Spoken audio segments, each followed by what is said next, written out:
Hello viewers, சென்னா பிரியாணி எப்படி செய்கிறதுன்னு பார்க்கலாம். வானொலி அடுப்பில் வச்சுருக்கிறேன். எண்ணெய் ஊற்றிக்கலாம்.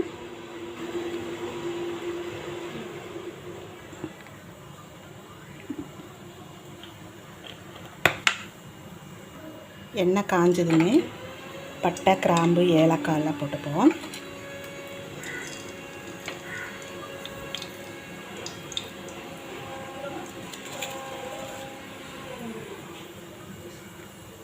இதோட வெங்காயம், பச்சை மிளகாய் போட்டுப்போம்.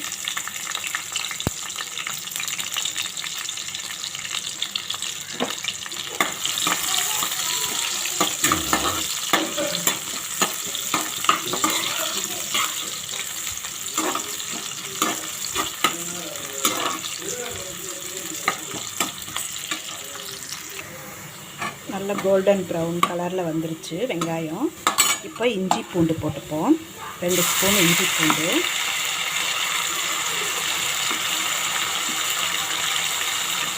போட்டு நல்லா வதக்கணும்.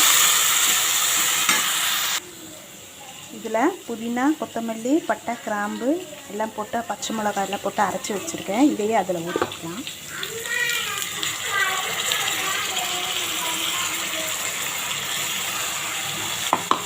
இதையும் சேர்த்து நல்லா வதக்கலாம்.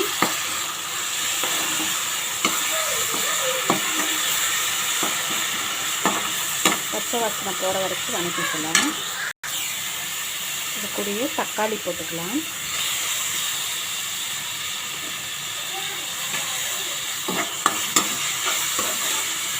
தக்காளி நல்லா மேஷ் ஆகிற வரைக்கும் வதக்கணும்.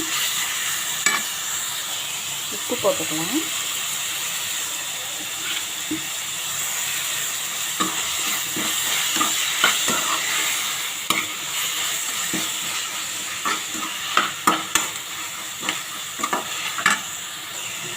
இதோடைய மிளகாத்தூள் போட்டுக்கலாம். நான் 1 ஸ்பூன் போடுறேன். காரம் பார்த்துட்டு நீங்கள் போட்டுக்கோங்க.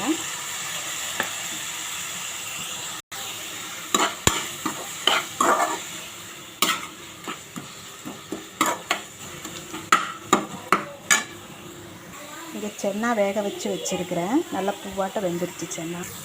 நல்லா வதக்கியாச்சு. இப்போ தயிர் ஊற்றிக்கலாம்.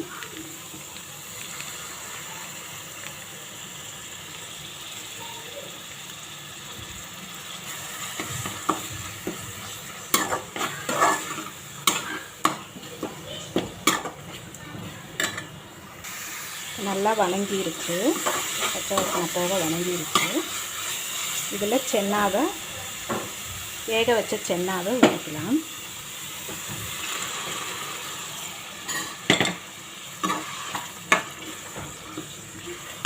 அதையும் சேர்த்து வதக்கலாம்.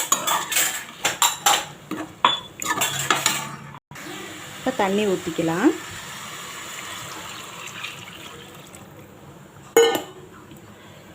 தண்ணி கொதிக்கட்டும். நான் அரிசியை ஊற வச்சு வச்சுருக்கேன்.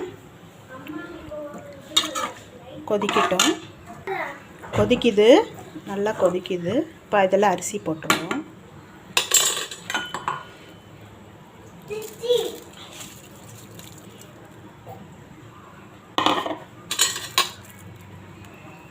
அரிசி போட்டு கொதிக்கட்டும்.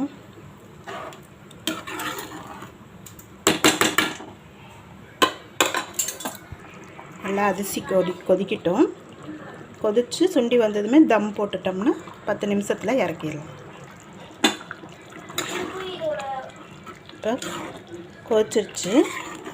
இந்த மாதிரி ஸ்டேஜில் நம்ம மூடி வச்சு தம் போட்டுடலாம். ஒரு 10 மினிட்ஸ் அப்படியே இருக்கட்டும்.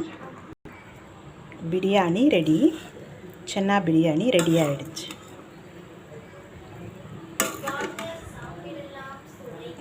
நீங்களும் செஞ்சு பாருங்கள்.